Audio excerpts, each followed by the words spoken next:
නිවසක් අහිමි වුණු අයට නිවස ඉදිකර ගැනීම සඳහා ලක්ෂ 50ක් ලබා දෙනවා. සමහර විට Tamanට තිබුණු නිවසට වඩා සමහර අයට මං හිතන්නේ ලක්ෂ 50ට වඩා අධික වටිනාකම් සහිත නිවස් තියෙන්නේ නැති.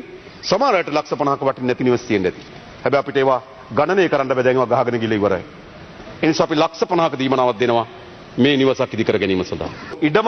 ඉඩමයි ගේ දෙකම ගියා නම් රුපියල් කෝටියක් හම්බ වෙනවා. එක්ක ලක්ෂ 50යි ඉඩම මිලදී ගන්න ලක්ෂ 50යි, එක්ක ලක්ෂ 50යි ආණ්ඩුවෙන් ඉඩමයි. ඇයි මේ ජනතාවගේ ජීවිත අපි සුරක්ෂිත කරන්න ඕන? අපි හැමදෙනාම එකතු වෙලා මේ ජනතාව බලා ගන්න ඕනකම තිබෙනවා. ඊළඟ ආපදාවට බලපෑම හේතුවෙන් අර්ධ වශයෙන් නිවාස හානි වෙලා තියෙනවා.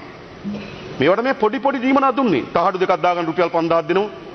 බිත්තියක් නම් ගන්න රුපියල් 2000ක් දෙනවා. සාධාරණ නෑනේ මනු. එහෙමනේ ගෙව්වේ.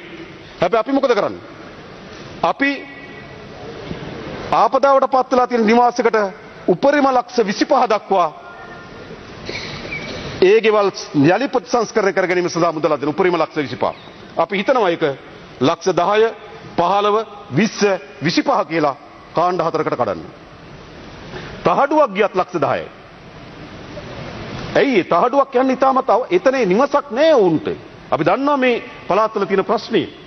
ඒගොල්ලන්ට අපි මොකද කරන්නේ? නැවත ඒ නිවස ප්‍රතිසංස්කරණය කර ගැනීම සඳහා දායකත්වයක් අපි දෙන්න ඕන. හිටපු තැනටම නෙවෙයි අය ගේන්න ඕන. හිටපු තැනට වඩා ටිකක් උඩට අපි අය ගේන්න ඕන.